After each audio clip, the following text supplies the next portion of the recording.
Hello बच्चों, welcome to Shyam sir official. मैं श्याम दिलनार एक बार फिर आप सभी के सामने। तो बहुत बहुत स्वागत है आप सभी का अपने YouTube channel Shyam sir official की इस नई वीडियो में। तो बच्चों, आज हम क्लास 9th के अर्धवार्षिक परीक्षा 2025-26 जो पूछा गया था उसका पूरा सॉल्यूशन देखने वाले हैं बच्चा। तो आप लोगों को मैं A to Z सॉल्यूशन बताने वाला हूँ और आप लोग बताइएगा कि आप लोगों के 30 में कितने अंक आए। 30 में आप लोग कमेंट करके बताना कि 30 में आप लोग को कितने आंसर सही हुए और कितने आंसर गलत। तो चलिए फ्रेंड्स, वीडियो को स्टार्ट करते हैं। स्टार्ट करने से पहले आप सभी से एक रिक्वेस्ट करना चाहूँगा, अगर आप हमारे चैनल पर न्यू हैं तो हमारे इस चैनल को सब्सक्राइब कीजिएगा फ्रेंड्स। बेल आइकन को इनेबल कर लीजिएगा ताकि इस तरीके की एजुकेशन वीडियो जब भी हमारे चैनल पर अपलोड होगी तो इसका नोटिफिकेशन आपको सबसे पहले मिल जाएगा। तो चलिए वीडियो को स्टार्ट करते हैं। देखिएगा, आपको पहला प्रश्न पूछा गया था कि ठोस का सीधे गैस में बदलना क्या कहलाता है। तो बेटा इसका जो राइट आंसर होगा ऊर्ध्वपातन कहलाता है। जब कोई ठोस सीधे ही गैस में बदलती है, जैसे कपूर का उड़ना या कपूर का वाष्प में चेंज होना, ये सीधे ठोस का सीधे गैस में बदलना ऊर्ध्वपातन कहलाता है। चलिए दूसरा प्रश्न है आप लोगों के पास। विलयन का वह घटक जो अधिक मात्रा में उपस्थित होता है, तो जो अधिक मात्रा में उपस्थित होता है उसे अपन विलायक कहते हैं और जो कम मात्रा में उपस्थित होता है उसे अपन विलेय कहते हैं। ठीक है, चलिए बढ़ते हैं नेक्स्ट क्वेश्चन की ओर। ओजोन का परमाणुत्व कितना होता है। तो बेटा ओजोन का परमाणुत्व 3 होता है। आपका राइट आंसर 3 हो जाता। परमाणु का धनावेशित भाग होता है, तो परमाणु का जो धनावेशित भाग होता है बेटा, इलेक्ट्रॉन ऋणावेशित, न्यूट्रॉन पर कोई आवेश नहीं, लेकिन प्रोटॉन धनावेशित होता है। आपका राइट आंसर ये हो जाता। निम्न में से कौन सा कोशिकांग कोशिका का विद्युत ग्रह कहलाता है। तो माइटोकॉन्ड्रिया जो होता है, ये माइटोकॉन्ड्रिया आप लोगों का कोशिका का विद्युत ग्रह, इसे पावर हाउस भी कहते हैं। निम्नलिखित में से कौन सा एक सरल स्थायी उत्तक है। तो बेटा इसका राइट आंसर पेलेनकाइमा हो जाता। ठीक है, तो अगर आप लोगों ने ये 6 में से 6 प्रश्न को सही किया है तो बिल्कुल आप लोगों ने इसको टिक किया तो ये सही प्रश्न हो जाएंगे आपके। बढ़ते नेक्स्ट क्वेश्चन के ऊपर। नेक्स्ट क्वेश्चन, रिक्त स्थानों की पूर्ति कीजिए है बेटा। तो इसमें प्रश्न पूछा है कि वह तापमान जिस पर द्रव वाष्प में बदलता है तो उसे खालिस्तान कहलाता है। तो उसे अपन क्वथनांक कहते हैं। क्या कहते हैं? क्वथनांक। अगर आप लोगों ने क्वथनांक लिखा है तो ये आपका सही आंसर हो जाएगा, या इंग्लिश में बॉइलिंग पॉइंट हो जाएगा इसका आंसर। मिश्रण के घटकों को वाष्पीकरण और संघनन द्वारा अलग करने की प्रक्रिया को क्या कहा जाता है। तो बेटा इसको आसवन कहा जाता है। क्या कहा जाता है? आसवन इसका राइट आंसर हो जाएगा, आसवन। नेक्स्ट, किसी भी पदार्थ के 1 मोल में खालिस्तान कण होते हैं। तो बेटा ये प्रश्न मैंने आप लोगों को बताया था कि 1 मोल में 6.022 × 10⁻23 कण होते हैं। ठीक है, जिसे अपन क्या कहते हैं? एवोगेड्रो नंबर भी कहते हैं। ठीक है, इस संख्या को कौन सी संख्या कहते हैं? एवोगेड्रो संख्या भी कहते हैं। चलिए फ्रेंड्स, बढ़ते हैं नेक्स्ट प्रश्न की ओर। प्रश्न क्रमांक 4, किसी तत्व का सबसे छोटा कण जो रासायनिक अभिक्रिया में भाग लेता है क्या कहलाता है। तो उसे अपन परमाणु कहते हैं। क्या कहते हैं?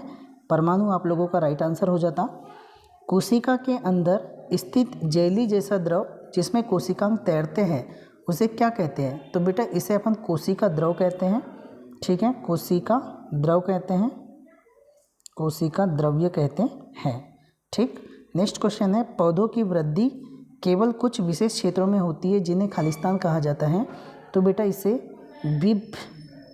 विभज्योतक कहते हैं। ठीक है, विभज्योतक इसका राइट आंसर हो जाएगा। चलिए फ्रेंड्स, बढ़ते हैं अपन नेक्स्ट क्वेश्चन की ओर। सत्यासत्य की बात करते हैं। तो गैसों को आसानी से संपीड़ित किया जा सकता है। तो ये बिल्कुल सत्य है बच्चा। नमक और पानी का मिश्रण विषमांगी मिश्रण है। तो बेटा ये असत्य है, क्योंकि जब नमक और पानी का मिश्रण एक समांगी मिश्रण होता है, होमोजीनियस सॉल्यूशन होता है। परमाणु स्वतंत्र रूप से अस्तित्व में रह सकते हैं। तो बेटा ये भी गलत बात है कि परमाणु स्वतंत्र रूप से अस्तित्व में नहीं रहते। परमाणु का द्रव्यमान उसके नाभिक में केंद्रित होता है। तो ये बिल्कुल सत्य हो जाएगा। जाइलम और फोइलम जटिल स्थायी उत्तक है। तो ये भी आप लोगों का सत्य है। हरित लवक प्रोटीन संश्लेषण के उत्तरदायी कोशिकांग हैं। तो बेटा आप लोगों का ये असत्य हो जाएगा। ठीक है, चलिए तो ये आप लोगों का सत्यासत्य भी क्लियर होता है। अब हम आते हैं सही जोड़ी मिलाइए के ऊपर। तो पहला प्रश्न आप लोगों का ये है बेटा कि एक समान गति। तो एक समान गति, स्थिर गति को अपन एक समान गति कहते हैं। ठीक है, तो इसका जो एक समान गति का जो राइट आंसर हो जाएगा ये समान गतिज हो जाएगा।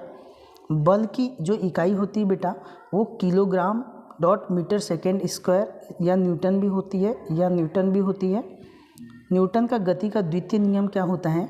द्वितीय नियम F = ma। द्वितीय नियम से इस फार्मूला का निर्माण होता है। नेक्स्ट है संवेग। संवेग क्या होता है? संवेग की बात करते हैं, P = m × v। द्रव्यमान और वेग का गुणनफल संवेग कहलाता है। तो यहाँ पर आप लोगों का इसका राइट आंसर हो जाएगा गति एवं द्रव्यमान का गुणनफल। कार्य बराबर 0, तो 90 डिग्री पर बल एवं विस्थापन हो जाएगा। धनात्मक कार्य बल की दिशा में विस्थापन को अपन कौन सा कार्य कहते हैं? धनात्मक कार्य कहते हैं। अगर आप लोगों ने ये सही किया है तो यहाँ आप लोगों के 6 में 6 अंक मिल जाएंगे। चलिए फ्रेंड्स, बढ़ते हैं नेक्स्ट प्रश्न की ओर। प्रश्न क्रमांक 5, एक शब्द या एक वाक्य में उत्तर लिखिए। पहला प्रश्न दिया है, उस प्रक्रिया का नाम लिखिए जिसमें द्रव क्वथनांक से नीचे वाष्प में बदलता है। तो बेटा इस प्रक्रिया का नाम वाष्पीकरण होता है। क्या हो जाता है? वाष्पीकरण। सेकेंड, दो अमिश्रणीय द्रवों को अलग करने की विधि का नाम लिखिए। तो इसे अपन पृथक्करण विधि कहते हैं। पृथक्करण, ठीक है, पृथक्करण। फनल, ठीक है, फनल भी कह सकते हैं, फनल, ठीक है। नेक्स्ट, न्यूट्रॉन का आवेश और द्रव्यमान क्या होता है? तो बेटा याद रखना था आप लोगों को कि न्यूट्रॉन पर किसी भी प्रकार का आवेश नहीं होता, तो न्यूट्रॉन पर आवेश 0 होता है। और द्रव्यमान की बात करते हैं तो 1.675 × 10⁻⁻27 किलोग्राम होता है, ठीक है। और प्रोटॉन का आवेश, प्रोटॉन पर आवेश +1 होता है और इसका द्रव्यमान जो होता है बेटा 1.672 × 10⁻⁻27 किलोग्राम होता है, ठीक है। तो अगर आप लोगों ने ये लिखा होगा तो बिल्कुल सही हो जाएगा। नेक्स्ट प्रश्न के ऊपर बढ़ते हैं। प्रकाश संश्लेषण के लिए उत्तरदायी पौध उत्तक का नाम लिखिए। तो बेटा इसके लिए पेरेनकाइमा, पेरेनकाइमा आपने लिखा होगा तो ये सही हो जाएगा। पौधों में स्थायी उत्तक के 2 प्रकार कौन कौन से हैं? तो एक होता है आप लोगों का सरल स्थायी उत्तक, सरल स्थायी उत्तक, और एक होता है बेटा आप लोगों का जटिल स्थायी उत्तक, जटिल स्थायी उत्तक, ठीक है। तो चलिए फ्रेंड्स, हम लोगों ने 5 प्रश्न के आंसर देख लिया है। नेक्स्ट प्रश्न की ओर बढ़ते हैं। प्रश्न क्रमांक 6, रासायनिक संयोजन के 2 नियम लिखना था। द्रव्यमान संरक्षण का नियम लिख देना था, है ना, और पदार्थ की अविनाशिता का नियम भी उसे कहते हैं। कार्बन डाइऑक्साइड का आणविक द्रव्यमान याद करने के चरण लिखना था। तो चरण बहुत इजी है बेटा। सबसे पहले कार्बन का परमाणु द्रव्यमान, ऑक्सीजन का परमाणु द्रव्यमान। कार्बन का परमाणु द्रव्यमान 12 × 1 प्लस ऑक्सीजन का द्रव्यमान 16 × 2। तो 12 का 12 प्लस 16 दूनी 32, 12 और 32 कितना हो जाते हैं? 44। इसका आणविक द्रव्यमान हो जाता है ना। बोर के परमाणु मॉडल की मुख्य सिद्धांत लिखना था, बहुत इजी। प्रोटॉन, इलेक्ट्रॉन और न्यूट्रॉन में 2 अंतर आप तो ऐसे ही बता सकते थे कि इलेक्ट्रॉन की खोज जे थॉमसन ने की थी, प्रोटॉन की खोज गोल्डस्टीन ने की थी तथा न्यूट्रॉन की खोज चैडविक ने की थी। प्रोटॉन पर प्लस आवेश होता है, इलेक्ट्रॉन पर ऋण आवेश होता है, न्यूट्रॉन पर किसी भी प्रकार का कोई आवेश नहीं होता। और भी आप बोल सकते थे, प्रोटॉन का परमाणु के नाभिक में उपस्थित होता है, इलेक्ट्रॉन परमाणु के नाभिक के चारों ओर वृत्तीय कक्षाओं में चक्कर लगाते हैं, और न्यूट्रॉन भी नाभिक में उपस्थित होता है ना। रदरफोर्ड के प्रयोग के मुख्य निष्कर्ष लिखना था बेटा, क्या क्या से निकले थे। रदरफोर्ड ने जो प्रयोग किया था, संयोजक इलेक्ट्रॉन क्या होता है उसका एक उदाहरण देना था। संयोजकता किसे कहते हैं? अंतिम कोश में उपस्थित इलेक्ट्रॉन की संख्या को अपन उसकी संयोजकता कहते हैं। ये भी मोस्ट इंपॉर्टेंट प्रश्न है जो कि आप लोगों को पूछा गया है। लिथियम और मैग्नीशियम की संयोजकता लिखिए। तो लिथियम की बात करते हैं, लिथियम का संकेत 3 होता है, मैग्नीशियम का Mg 12 होता है, लिथियम 3। तो इसके अंतिम कक्षा में 1 इलेक्ट्रॉन होता है बेटा, और मैग्नीशियम के अंतिम कक्षा में 2। तो ये लिथियम की संयोजकता 1 हो जाती और मैग्नीशियम की कितनी हो जाती? 2। एक समान गति क्या है? ये भी बहुत इजी क्वेश्चन आया था। दूरी और विस्थापन में 2 अंतर लिखना था। दूरी एक अदिश राशि तथा विस्थापन एक सदिश राशि है ना, ठीक है। ये 2 अंतर, दूरी की जो इकाई होती है वो मीटर या किलोमीटर होती है, विस्थापन की भी सेम होती है, ठीक। चलिए देखिए, एक समान और असमान त्वरण की परिभाषा लिखना था। त्वरण वेग में परिवर्तन की दर को त्वरण कहते हैं। ये भी बहुत अच्छा क्वेश्चन था कि एक कार विराम अवस्था से चलना चालू करती है, 10 सेकेंड में 20 मीटर प्रति सेकेंड का वेग प्राप्त करती है। तो इसका त्वरण और चली गई दूरी याद करना है। दूरी चाल = दूरी बटे समय से फार्मूले से बना लेना था। न्यूटन के गति का प्रथम नियम सभी को लिखना था, एक उदाहरण देना था। संवेग को परिभाषित करना, इस संवेग द्रव्यमान और वेग का गुणनफल क्या कहलाता है? संवेग कहलाता है।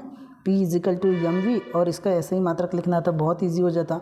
द्रव्यमान का किलोग्राम, वेग का आप लोगों का मीटर है ना, तो किलोग्राम मीटर, ऐसा मीटर प्रति सेकेंड, तो किलोग्राम मीटर प्रति सेकंड हो जाता। न्यूटन के गति का तृतीय नियम क्रिया के बराबर विपरीत प्रतिक्रिया होती है।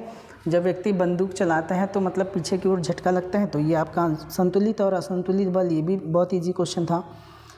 न्यूटन के सार्वत्रिक गुरुत्वाकर्षण नियम और उसका गणितीय नियम है ना, जी का मान निकालना था आप लोगों को, कैपिटल जी और स्मॉल जी, बहुत ईजी ये भी प्रश्न। द्रव्यमान और भार में अंतर, किसी पदार्थ में उपस्थित द्रव्य की मात्रा, उसका द्रव्यमान और भार जो कि गुरुत्वीय त्वरण पर निर्भर करता है। द्रव्यमान की इकाई किलोग्राम तथा भार की इकाई न्यूटन होती है ना। ये बस इतना इजी प्रश्न था बेटा। और ये प्रश्न मैथमेटिकल क्वेश्चन इतना इजी था कि आपके पास 2 द्रव्यमान दिए गए थे, 2 पिंड का द्रव्यमान दिया था, इसका 10 kg दिया था और इसका द्रव्यमान कितना दिया था, 20 kg दिया गया, और इनके बीच की दूरी कितनी मीटर थी, 2 मीटर थी। तो आप लोगों को formula F is equal to G m1 dot m2 upon में r स्क्वायर में मान रखना था। तो जी की वैल्यू आपके पास दी थी, m1 की वैल्यू 10, m2 की वैल्यू 20 और r की वैल्यू कितनी, 2 रख के आप लोगों को F गुरुत्वाकर्षण बल का मान निकालना था। ठीक है। प्रश्न क्रमांक, गुरुत्वीय त्वरण याद करना था, है ना। A इजिकल टू क्या होता है, F इजिकल टू ma, ठीक है। द्रव्यमान दिया था, त्रिज्या दी गई थी, तो इसी तरीके से गुरुत्वीय त्वरण G का मान निकालना था, G स्मॉल g का। ठीक है। ऊर्जा संरक्षण का नियम लिखना था बेटा, कार्य और ऊर्जा में क्या संबंध है ये बताना था। वाष्पीकरण की दर तापमान, सतह क्षेत्रफल, आर्द्रता पर किस प्रकार निर्भर करती है। जब शरीर से पानी वाष्पित होता है तो ठंडक क्यों महसूस होती है, इसका वैज्ञानिक कारण। ठीक। जाइलम और फ्लोएम के 2 कार्य है ना, जो जल और से पत्ती, जल जो पेड़ों की पत्तियों से जड़ तक, ये सब। 10 न्यूटन का बल किसी वस्तु को अपनी दिशा में 5 मीटर तक लेकर जाता है, तो किया गया कार्य बताना है। तो कार्य क्या होता है, work is equal to force into displacement, force into displacement. ठीक है। तो फोर्स कितना दिया था, 10, और कितने मीटर दिया था बेटा, डिस्प्लेसमेंट 5, तो बताओ कितना आ जाता, 50। ठीक है। कार्य की इकाई लिख देना था जूल। इसी प्रकार से बहुत इजी ये भी क्वेश्चन, mgh से ये प्रश्न बन जाता है आप लोगों का। स्थितिज ऊर्जा, kinetic energy is equal to, है ना। विलयन, निलंबन और कोलाइड में 4 अंतर, आसवन की प्रक्रिया, पादप और कोशिका, जंतु कोशिका में अंतर, मैंने आप लोगों को बताया था बेटा। बहुत वैसे प्रश्न बहुत इजी थे, है ना, सारे प्रश्न आप लोगों से बन गए होंगे। तो चलिए फ्रेंड्स, ये थी आप लोगों की क्लास 9th साइंस में पूछे गए प्रश्न, है ना, जो कि आज के एग्ज़ाम में पूछे गए थे। तो इसी प्रकार से अब आप लोगों का मैथ्स का पेपर बचा हुआ है बच्चा, तो मैथ्स के पेपर की हम पूरी प्रिपरेशन आप लोगों को करवाएंगे। तो आप लोग इसी तरीके से वीडियो में बने रहें। आप लोगों के प्यार और सपोर्ट के लिए आप लोगों को बहुत बहुत धन्यवाद। चलिए बेटा, मिलते हैं अपन नेक्स्ट वीडियो में, तब तक के लिए जय हिंद, बेस्ट ऑफ लक।